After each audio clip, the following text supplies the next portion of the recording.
Bonjour à toutes et à tous, bon appétit si vous êtes en train de manger. Ça y est, je viens de terminer il y a quelques minutes les 3 premiers épisodes de la saison 2. Critique 100% spoilers. Je ne rentrerai pas à nouveau dans ce que j'ai dit dans la vidéo d'hier, les consignes pour le respect dans les commentaires sur cette saison 2.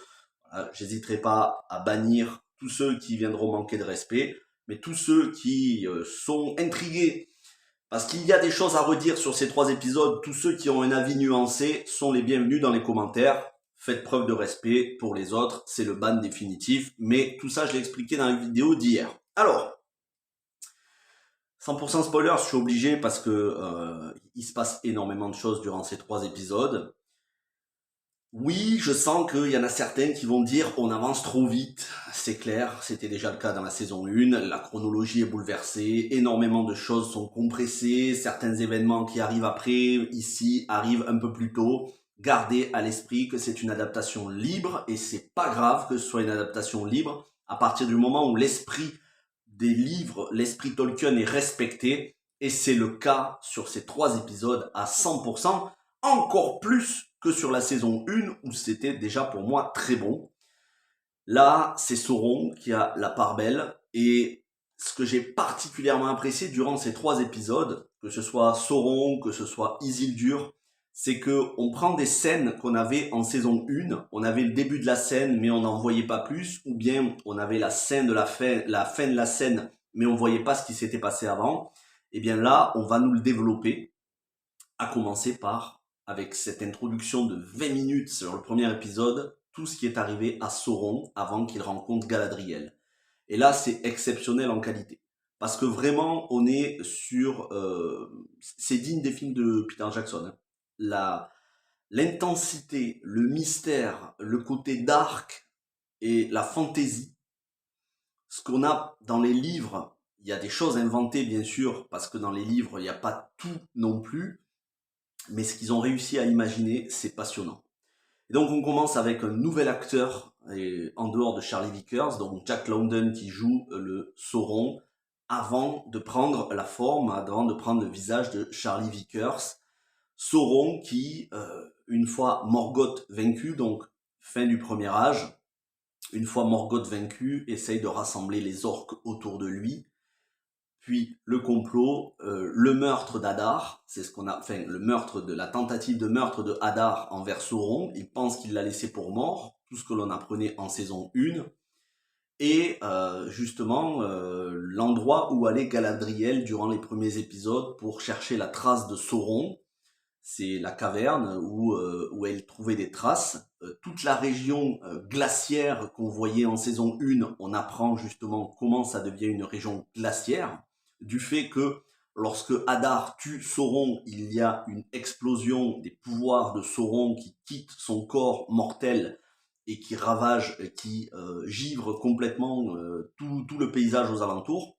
Et le sang de Sauron s'écoule. Il va rencontrer des bestioles, un rat, un mille pattes, dont il va se nourrir. Il va ramper hors de la caverne, et ça, c'était assez exceptionnel. La manière dont il rampe, on dirait Venom. Clairement, on dirait Venom. Jusqu'à ce qu'il rencontre sur le chemin une femme, dont une fermière sur son chariot, dont il va se nourrir aussi.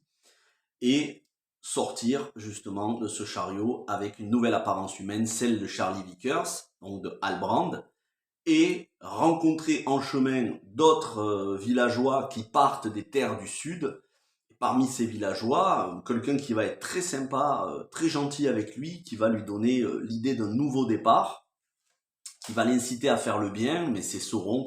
On voit que c'est le mal absolu, et on voit dans ces 3 premiers épisodes que tout ce qu'il a fait durant la saison 1, c'était vraiment pour manipuler Galadriel, et qu'à aucun moment il avait bon fond, comme on a pu nous le laisser entendre dans cette saison 1, puisque ici, lorsque justement il est dans ce bateau qui va l'amener à rencontrer Galadriel après la tempête, lorsqu'il est dans ce bateau et que le bateau chavire et que cet homme qui l'a aidé sur le chemin et qui porte justement l'emblème des terres du Sud, emblème voilà, que verra Galadriel en le prenant pour le roi du Sud, on voit qu'il il ne lui rend même pas, il ne lui prête pas d'aide du tout, il le laisse mourir pendant que l'autre demande de l'aide, il y arrache l'emblème pour le mettre et il le laisse crever. Et il est un des seuls survivants sur le radeau. Et c'est là où on en arrive à la scène de la saison 1 avec Galadriel qui est dans l'eau et lui qui lui tend la main. Donc c'est intéressant de voir qu'en une scène de 20 minutes, on a fait fin du premier âge avec la défaite de Morgoth, même si on la voit pas. Je désespère pas qu'on voit des flashbacks avec Morgoth durant les prochaines saisons, j'espère. Mais voilà, Sauron sous sa forme qu'il avait auprès de Morgoth, Sauron trahi par Hadar, Sauron qui erre dans les terres du sud, jusqu'à ce qu'il soit trouvé en mer par Galadriel. Tout ça sur 20 minutes, on est sur une ambiance dark fantasy, c'est top qualité. Et ensuite, on va voir les manigances de Sauron, comment il a une emprise sur les elfes, comment il continue d'avoir une emprise sur Galadriel, avec une Galadriel plus fragile que jamais. Elle laisse vraiment montrer ses failles dans ces 3 premiers épisodes. J'ai adoré aussi le flashback où on comprend qu'elle a ressenti des sentiments, peut-être même des sentiments amoureux lors de l'épisode où ils ont bataillé ensemble. Lorsqu'il lui disait j'ai ressenti des choses pour vous et qu'elle lui disait elle aussi, on comprend qu'elle s'en veut et qu'il l'a percé. Il l'a percé au plus profond de son cœur et il l'a mis en position de vulnérabilité.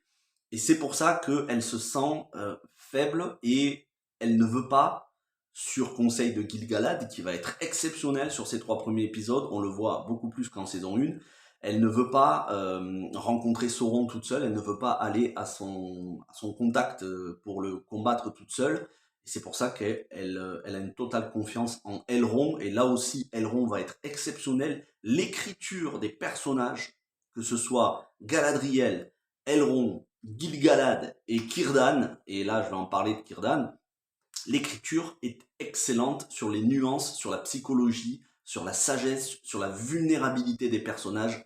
C'est vraiment du grand art. Vraiment, c'est de toute façon tout ce qui touche aux elfes sur ces 3 premiers épisodes, pour moi, c'est irréprochable. Il y a d'autres choses à redire, notamment du côté de Nori, Poppy et l'étranger. Bon, c'est Gandalf, hein, mais on en reparlera.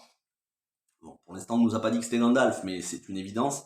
Là, de ce côté-là, il y a des choses à redire, mais voilà. Elle va avoir besoin de l'aide et de la confiance de Elrond plus que jamais, et on sent vraiment les ravages qu'il a fait en elle, et on comprend aussi pourquoi elle est toujours marquée, Galadriel, pourquoi elle a toujours ce petit sentiment de vulnérabilité, de tentation, y compris dans la trilogie Seigneur des Anneaux, lorsqu'elle est tentée par l'anneau de pouvoir que Frodon lui propose. Et qu'elle dit cette épreuve, je l'ai remportée, je vais m'affaiblir et redevenir Galadriel. Donc c'est ce qu'on a dans la trilogie, dans la communauté de l'anneau. On comprend que Sauron l'a profondément bouleversé, s'est immiscé jusqu'au plus profond de son esprit et de son cœur. Et ça, c'est vraiment la force de ces 3 premiers épisodes, nous montrer comment Sauron s'insinue, comment il manipule en particulier Celebrimbor. Celebrimbor qui se fait retourner comme une crêpe, qui abandonne tous ses principes, qui ne tient pas sa parole envers Galadriel de chasser Halbrand s'il revient, puisque Halbrand revient, qui ne tient pas son serment de loyauté et d'obéissance envers son haut roi Gil-galad, puisqu'il cache des choses et il n'hésite pas à mentir à Gil-galad. On sent Celebrimbor rongé aussi, qui se laisse gagner par l'ambition. Il dit c'est mon moment de gloire et le roi ne me privera pas de ce moment de gloire. Lui, il est totalement acquis à la cause, il se laisse manipuler sans à aucun moment il a un sens dans son esprit ou de la perspicacité ou de la sagesse qui vient le freiner. À aucun moment Celebrimbor n'est sage durant ces 3 épisodes. On sent qu'il est dévoré par l'ambition et que c'est presque, on ressent quelque chose chez lui un peu comme Gollum ou comme Bilbo lorsque il parle de l'anneau. Parce que à un moment donné, Halbrand va lui prêcher le faux pour savoir le vrai et va lui dire les anneaux que vous avez forgés, vous savez ce qu'ils sont devenus. Et on voit ses yeux à Celebrimbor qui sont attisés de curiosité. Ah, mes anneaux, mes anneaux. Comme Bilbo quand il dit à Frodon est-ce que t'as des nouvelles de mon vieil anneau, ou quand il le revoit à Foncombe et qui lui dit ah mon vieil anneau et qu'il est tenté de le reprendre. Et Celebrimbor c'est pareil, il est vraiment fasciné par ce qu'il a créé. D'ailleurs, quand Halbrand va lui dire je ne m'appelle pas Halbrand, je ne suis pas un mortel, et qu'il se révèle sous la forme d'Anatar et qui lui dit avec votre création vous pourriez devenir le seigneur des anneaux. Bon déjà la scène est exceptionnelle, je crois que c'est dans l'épisode 2, la scène est exceptionnelle au niveau de l'entrée, de la mise en scène de l'entrée en scène d'Anatar, c'est vraiment top niveau ce qu'ils ont fait. Mais voilà, on sent Celebrimbor qui est attiré, qui commence à se laisser corrompre par sa propre création en fait.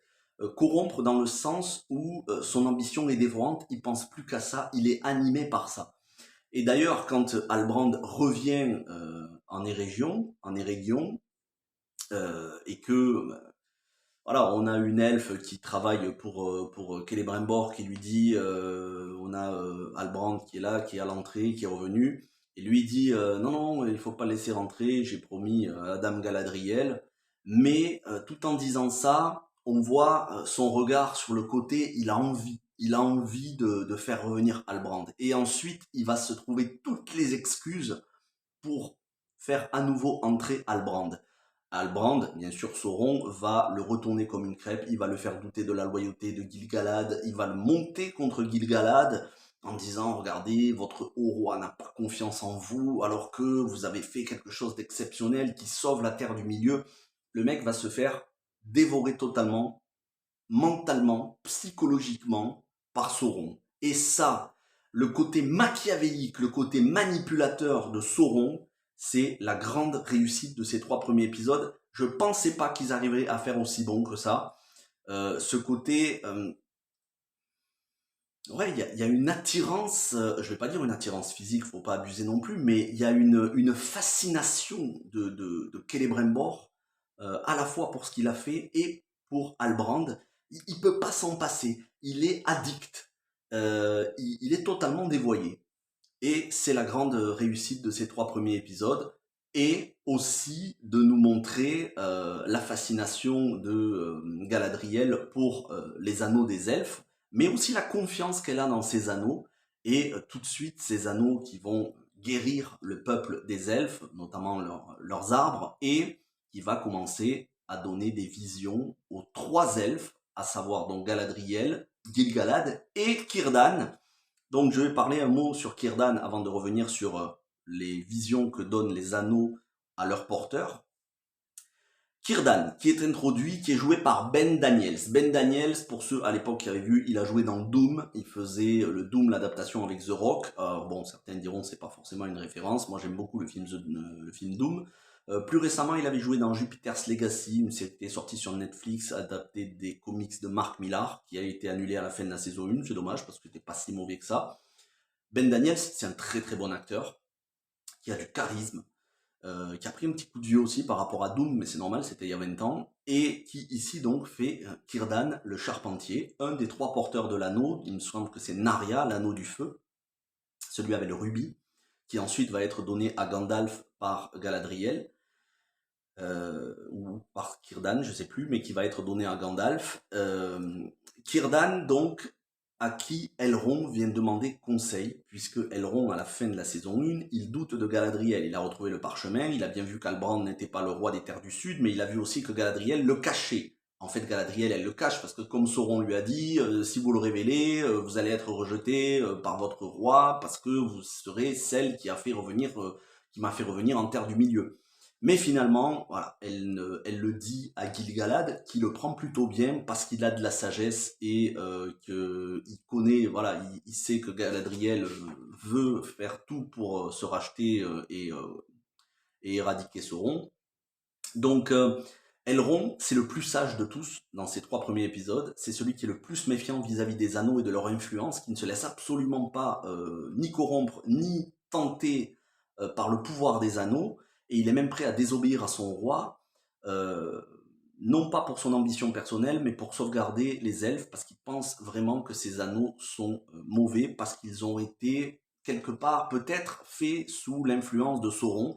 Donc on voit la perspicacité, la vision claire de Elrond est la méfiance, et le mec il voit très loin, et il n'a pas besoin de voir l'avenir.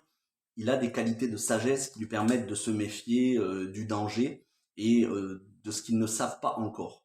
Et il décide d'aller demander de l'aide à Círdan, qui est au Havre Gris. Donc on voit les Havres Gris, hein, qu'on verra à la fin de la trilogie Seigneur des Anneaux. Alors c'est pas encore exactement le même design qu'à la fin du Seigneur des Anneaux, mais c'est normal. Là, ça se passe plusieurs milliers d'années, enfin c'est censé se passer plusieurs milliers d'années avant. Et donc, il va trouver Círdan le Charpentier, qui est censé être le plus sage et le plus ancien des elfes à ce moment-là, et Círdan qui va lui donner que des bons conseils, qui va se charger d'aller jeter les anneaux dans les profondeurs des abysses, mais finalement, il va voir quelque chose dans ces anneaux, il va être appelé par un anneau, il va le mettre, et il va comprendre qu'il n'y a pas d'influence de Sauron, ils ont un pouvoir, mais qui peuvent être utilisés pour le bien, même si ils ont été forgés on va dire dans des conditions qui sont plutôt troubles, dans un désordre, et pourtant qui n'ont pas l'influence de Sauron. Et Círdan va porter un anneau et va intervenir au moment où c'est crucial, et dire à Galadriel et Gil-galad qu'il n'y a aucune crainte. Mais voilà, Elrond n'a pas hésité à aucun moment à désobéir à son roi, parce qu'il est sûr et certain que tout le monde est un peu trop enthousiaste de la situation. Donc on voit là aussi, c'est très bien creusé à travers les 3 épisodes, Elrond qui se méfie de l'influence, et on va surtout voir Galadriel, qui était trop sûre d'elle en début de saison 1, qui là va totalement se confier à Elrond, et va mettre sa confiance en lui pour qu'il l'aide, pour ne pas être trop faible et trop tentée, parce qu'elle a dévoilé ses faiblesses vis-à-vis de Sauron. Donc le duo Galadriel-Elrond, voilà, il y a un manque de confiance de Elrond vis-à-vis de Galadriel, mais là aussi Círdan va lui dire bah, c'est pas le moment d'abandonner vos amis, surtout quand ils sont tentés, surtout quand ils sont vulnérables. On voit quand même les elfes qui sont plutôt sages, hormis Celebrimbor, qui lui est totalement dévoyé, manipulé, une marionnette dans les mains d'Anatar. Donc on en arrive à cette scène où Halbrand donc attend dehors. Celebrimbor veut pas vraiment le laisser rentrer, mais en vrai, il veut le laisser rentrer parce qu'il le considère toujours comme son ami. Et c'est là où Halbrand le manipule en lui disant je suis un envoyé des Valar, quoi. Donc ceux qui sont directement créés par Eru Ilúvatar, hein, les Valar. D'ailleurs, on en mentionne certains, on mentionne Manwë. Les Valar, c'est les plus hautes puissances angéliques dans le monde, pour ceux qui ne connaissent pas les romans. J'en ai parlé d'ailleurs dans ma vidéo sur Sauron, dans le lore des livres. Et donc, la manière dont il va se révéler à travers le feu de l'âtre, de la cheminée, tout va s'éteindre dans la pièce, dans la forge de Celebrimbor, et voilà, le feu va grandir, et lui va sortir du feu, et on va carrément voir les cieux comme s'il venait du Valinor. Voilà, on va voir des cieux tout autour de lui, une luminosité comme comme si le mec venait du paradis, quoi. Comme si c'était un être divin, bien supérieur aux elfes. Donc là, ça finit de convaincre Celebrimbor d'abandonner tous ses principes et de lui faire une confiance aveugle. Et ce qui est intéressant, et en même temps ça va faire grincer des dents, parce que la chronologie est compressée.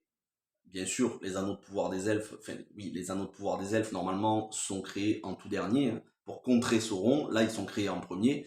Mais maintenant, on va avoir la création des anneaux de pouvoir qui vont être donnés aux nains, et ensuite ceux aux hommes, mais d'abord ceux aux nains, et on voit les nains, et c'est un arc narratif qui est peut-être un peu trop long. Notamment, c'est mal géré en termes de rythme, les nains, même si c'est très bien joué. C'est mal géré parce que c'est trop long par rapport au conflit entre Durin et son père. Ils font traîner ça un peu trop en longueur. Ouais, je veux pas m'excuser, ouais, c'est lui à s'excuser, je suis orgueilleux, lui il est orgueilleux, on est têtu. C'est bon, on a compris, on l'a vu en saison 1 que les deux ont un très fort caractère et qu'ils sont têtus. Mais on nous fait traîner ça sur un épisode tout entier, plus d'1 heure. C'est dommage, ça aurait pu être compressé.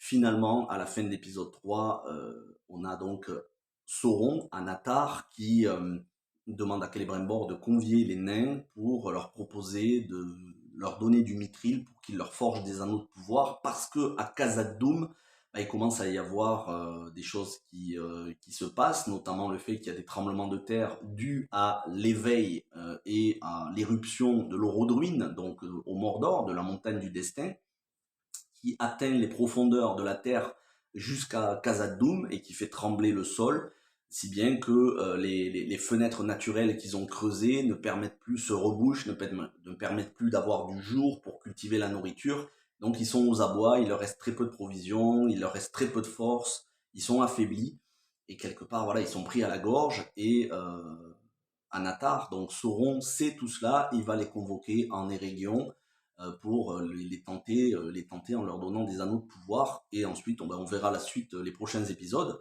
puisque là on en termine avec Durin qui fait cette proposition à son père, et on sent, mais de toute façon son père va accepter parce que c'est comme ça, hein, c'est dans les livres, les nains, ils ont les 7, il me semble que c'est 7 anneaux pour les nains et 10 pour les hommes.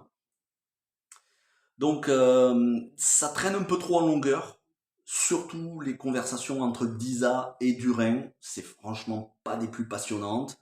Oui, c'est sympa 5 minutes, elle chante sur la pierre pour faire vibrer la pierre, ça marche pas, voilà, ok, pourquoi pas, mais la conversation entre Disa et Durin, va parler à ton père, sinon c'est moi qui lui parle, tu veux pas lui parler, alors je vais aller lui parler, c'est trop long, ça aurait pu être compressé et franchement c'était pas utile, mais c'est pas non plus un gâchis total.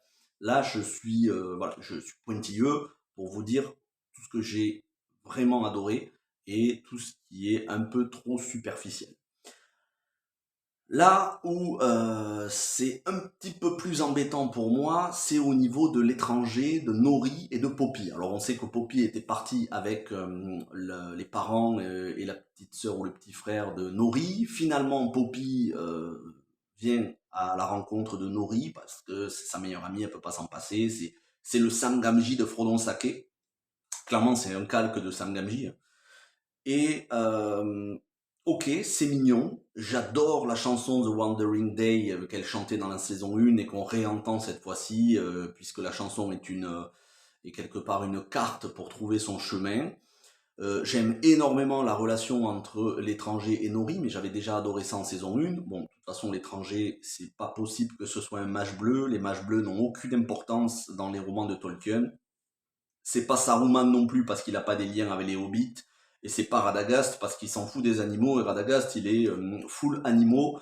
Donc ça ne peut être que Gandalf ou un Istar qui n'existerait pas. Mais je pense pas qu'ils vont se risquer à prendre encore un nouveau personnage inventé. Donc ça me paraît évident que c'est Gandalf, surtout au vu de tout ce qu'on a entendu dans la saison 1, tous les indices qu'on nous a laissés. Donc même ce que Tom Bombadil dira dans le prochain épisode, qu'il dit déjà dans la bande-annonce, c'est-à-dire, euh, voilà, il lui donne des réflexions qu'on retrouvera chez Gandalf. Ça paraît évident que c'est Gandalf qui cherche son bâton d'ailleurs, il fait des rêves, il sent qu'il est déjà venu sur les terres de Rhûn. En revanche, là où je trouve que pour l'instant c'est totalement inutile, c'est toute cette intrigue autour de ce nouveau magicien noir, joué par Kieran Hinds, et le retour d'une des 3 sorcières qui s'était fait pulvériser par le magicien de l'étranger à la fin de l'épisode 8 de la saison 1. Les 3 qui essayaient de le manipuler pour lui faire croire qu'il était Sauron. Bon, ben, il y en a une des 3, la principale des 3, elle est ressuscitée grâce à la magie noire du sang de ce magicien noir qui envoie des cavaliers pour traquer l'étranger et Nori pour être sur leur piste. Ce qui n'aboutit pas puisque l'étranger déchaîne ses pouvoirs dans une tempête. Et c'est comme ça qu'on termine. Cette tempête est tellement forte qu'elle emporte Nori et Poppy. Alors on se doute bien qu'elles sont pas mortes, vu que de toute façon on les voit dans le trailer sur les prochains épisodes.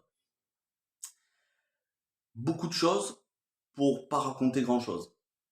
Ok, la relation Poppy-Nori c'est génial, c'est poétique, c'est touchant, c'est attachant même. Ok, Nori et Poppy, les 2 meilleurs amis, la relation Sam-Frodon, j'aime beaucoup. Qu'est-ce que ça vient foutre ce magicien noir? Si c'est un magicien noir, forcément, ça peut pas être Saruman. Saruman, à ce moment-là, c'est quelqu'un de bon, c'est un magicien blanc.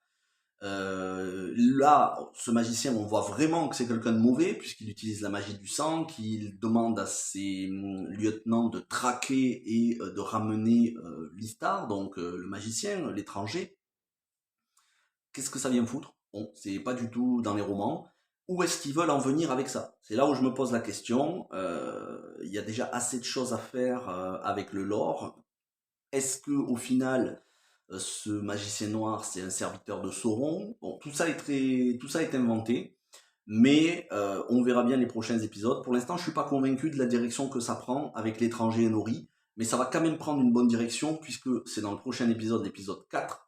Ça a été annoncé dans l'épisode 4 que ce sera celui centré autour de Tom Bombadil, donc j'ai hâte parce que c'est la première fois qu'on va voir Tom Bombadil en live action. Et je suis sûr qu'ils vont faire un énorme, très très bon boulot avec Tom Bombadil. Déjà, ce qu'on voit dans les bandes annonces me laisse présager que ça va être très fidèle à l'esprit Tolkien.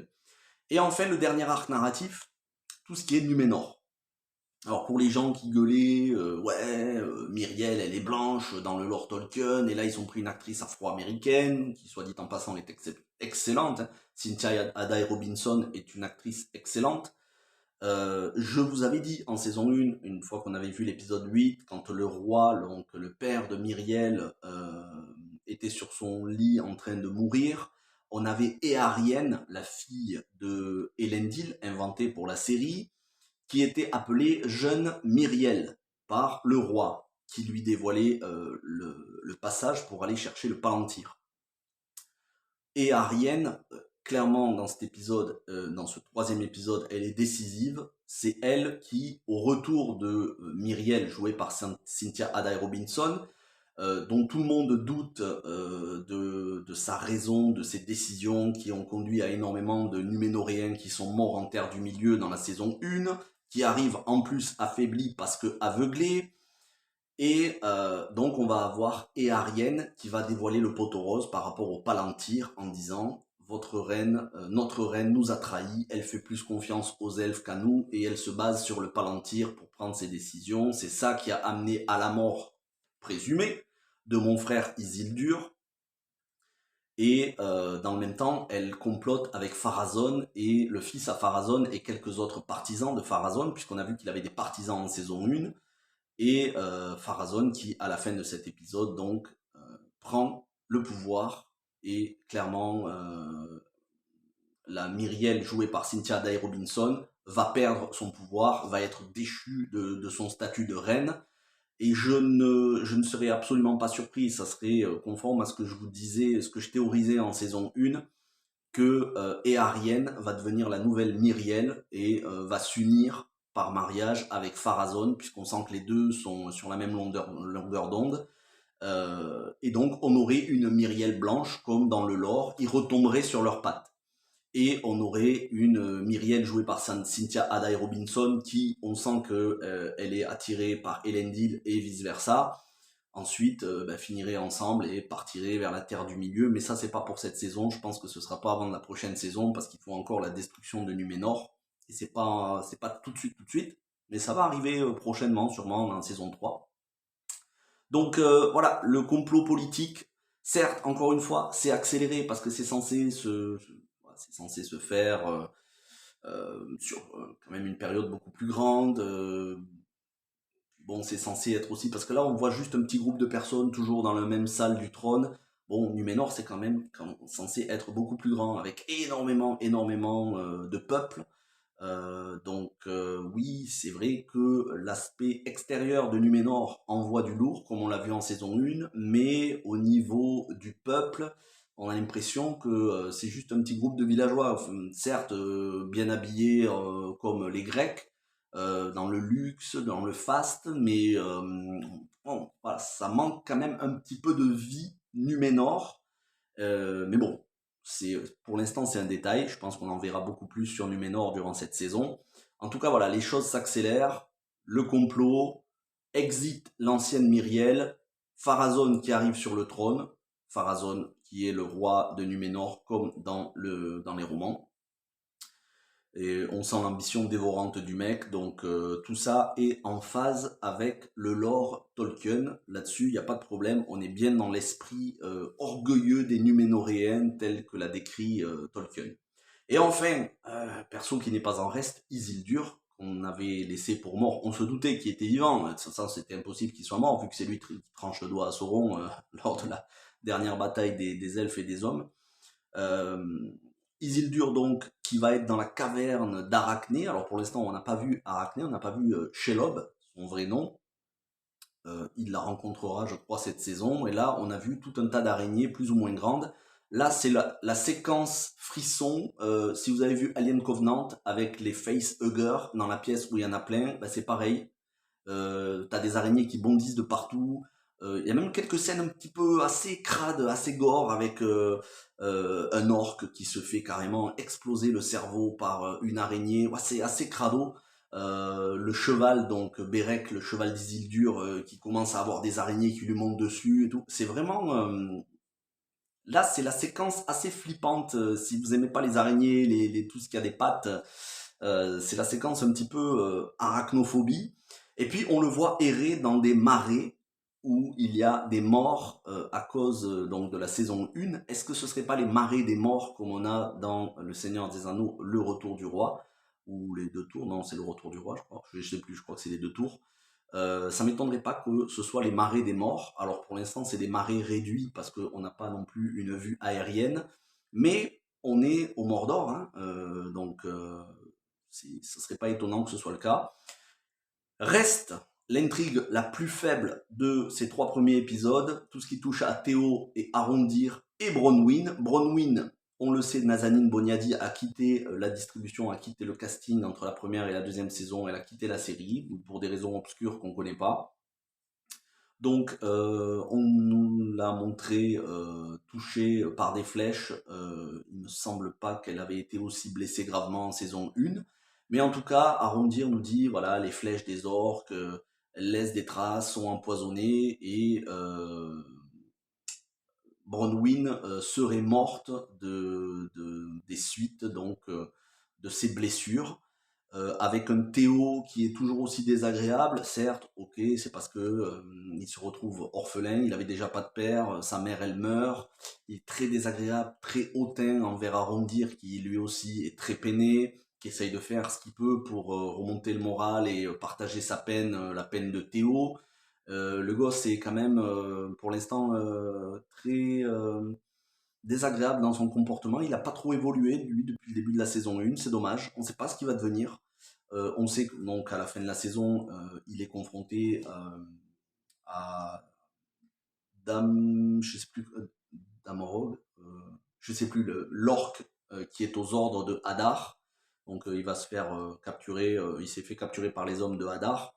Qu'est-ce que ce perso va devenir? Est-ce qu'il va évoluer? Est-ce qu'il va rester un sale gosse capricieux, certes, qui est sous le chagrin, mais il y en a d'autres aussi qui sont sous le chagrin, comme Isildur et beaucoup d'autres, et qui pour autant ne sont pas aussi désagréables. Donc pour moi, c'est le perso le plus faible de la série, que ce soit première saison ou de ces 3 premiers épisodes. Pour l'instant, il sert à rien, quasiment. Arrondir, on l'a très peu vu, hein, 20 minutes au maximum, un quart d'heure plutôt durant ces 3 premiers épisodes, et encore on ne le voit qu'à partir du troisième épisode. J'espère qu'ils vont l'exploiter parce qu'il était bien exploité en saison 1. Est-ce que le fait d'avoir fait mourir Bronwyn, puisque l'actrice voulait plus jouer dans la série, est-ce que ça a impacté un arc narratif qui aurait été plus intéressant? Je ne sais pas. En tout cas, tout ce qui touche aux elfes, tout ce qui touche à Sauron, tout ce qui touche à Numénor, à Hadar, qui est très bien joué, Sam Hazeldine, l'acteur qui prend la relève de Joseph Moll, puisque c'est pas le même acteur qui joue Hadar, la relève est très bien prise. Il n'y a pas de problème là-dessus, l'acteur est très bon. Donc tout ce qui touche ces persos-là, pour moi, c'est irréprochable. Sur les nains, donc Durin, Disa et le père de Durin, donc le roi Durin, là c'est un peu faible parce que ça traîne en longueur, mais c'est prometteur pour la suite. Bah, surtout que Durin va être confronté au Balrog, hein, le fléau de Durin. Là où c'est le plus faible, c'est tout ce qui touche à Théo, Arondir, Isildur, ça passe encore. Et là où ça me laisse dubitatif, c'est en tout ce qui touche à l'étranger et sa quête pour retrouver sa véritable identité. J'ai peur qu'on nous le fasse traîner en longueur. Ils nous ont dit qu'on connaîtrait son identité à la fin de la saison 2. J'espère qu'il va pas falloir se taper encore les 5 prochains épisodes avec cette espèce de mage noir, on sait pour l'instant qui sert à rien. L'autre prêtresse là qui servait déjà à rien en saison 1, qui est laide comme un pou, bon. Mais malgré tout, globalement, je trouve qu'on est sur une qualité d'écriture pour les personnages les plus importants supérieure à la saison 1. Il y a plus de fond. La traîtrise, la manipulation dans cette saison est brillamment écrite. Et l'interprétation, que ce soit Morphy Clark Galadriel, que ce soit Robert Aramayo Elrond, que ce soit Benjamin Walker Gil-galad, Celebrimbor, Círdan et bien sûr Charlie Vickers, Charlie Vickers déjà a été pour moi la révélation de la saison 1 avec Morphy Clark. Tout ça, c'est irréprochable, de très grande qualité et on est bien dans l'esprit Tolkien. J'espère que par la suite, les faiblesses vont s'améliorer et qu'on va pas nous jouer le coup de l'inclusivité woke. C'était pas le cas en saison 1. J'espère qu'ils vont pas commencer à nous sortir des romances ou des personnages non binaires, ce genre de choses qui n'a rien à foutre dans l'univers Tolkien, comme je vous disais dans la vidéo d'hier. Je suis confiant. Il y a encore beaucoup d'autres acteurs qui ont été recrutés pour la saison 2 qu'on n'a pas encore vu. Je crois qu'il y a un acteur indien qui va jouer. Il me semble qu'on le voit dans la bande-annonce, qui est proche de Poppy, à moins que je me sois trompé. Vous me direz ce que vous avez vu, c'est à la fin du premier épisode, pour ceux qui regardent sur Amazon Prime, je ne sais pas pour les autres, mais pour ceux qui regardent sur Amazon Prime, à la fin du premier épisode, on a la bande-annonce de toute la saison, donc ce qui va se passer dans cette saison. Et il y a une scène avec Poppy et un mec, je crois que c'est un mec, j'espère que c'est pas une femme, parce que qui ne commence pas à nous sortir une romance LGBT dans l'univers Tolkien, ce serait de la merde, mais je crois que c'est un acteur indien, et je sais pas où est-ce que ça va sortir. S'il vous plaît, ne nous inventez pas des romances de merde qui servent à rien. On a déjà largement de quoi faire avec ce qu'on a dans la saison. Et une dernière chose, les visions des anneaux, et on a déjà en vision la mort assez horrible de Celebrimbor. Bon, Celebrimbor, petit spoiler, hein, mais vous vous en doutez, il meurt hein, dans les livres. Exactement la façon dont il meurt, je vais pas vous le dire, mais là on a déjà vu en vision, et la vision qui est donnée par l'anneau de Galadriel, ça leur fait voir des choses, comme elle disait Galadriel, des choses qui sont, des choses qui furent et des choses qui ne se sont pas encore passées. Donc là aussi, on est dans la fidélité à Tolkien, même si bien sûr certaines scènes vont être inventées, parce que tout n'est pas détaillé non plus dans les livres de Tolkien. Hein. Il n'y a pas non plus tout au mot à mot pour chaque personnage. Il y a des milliers de personnages dans l'univers Tolkien. Il n'a pas détaillé mot à mot tout ce que faisait. Donc ça laisse une part pour la créativité scénaristique. Et c'est très bien comme ça. Voilà ce que je pouvais vous dire sur ces 3 épisodes. Bon, là c'est un petit peu long, la vidéo fait presque 40 minutes. La semaine prochaine, ce sera un seul épisode, donc la vidéo sera plus courte. J'espère que vous avez apprécié. N'hésitez pas à me donner vos théories pour la saison, ce que vous avez pensé de ces épisodes, quel arc narratif, quels personnages vous ont le plus enchanté. Est-ce que vous avez préféré ces 3 premiers épisodes que la saison 1 ? Moi, je suis comblé, en particulier sur le premier épisode, tout ce qu'on nous a montré, en particulier sur le traitement de Anatar. Oui, tout ça est très compressé, ça doit se dérouler sur beaucoup plus de temps dans le Silmarillion. Mais encore une fois, c'est une adaptation libre. Ils n'ont que les annexes et appendices. Ils ne peuvent pas faire des miracles non plus. Et ce qu'ils font, c'est déjà très bien. Donc, rendez-vous la semaine prochaine. En attendant, je regarderai vos commentaires et je répondrai à tous ceux qui sont respectueux. Et les autres, ceux qui ne sont pas respectueux, ce sera le ban. Hein, voilà, parce que je ne vais pas non plus m'encombrer à répondre à des gens qui sont là juste pour troller dans les commentaires. Uniquement les gens qui viennent donner un avis nuancé, un avis argumenté. Partagez votre passion de cette série. Je suis là pour la partager avec vous. Merci à toutes et à tous. Bon jeudi. Bonne fin de semaine. Portez-vous bien. Ciao tout le monde.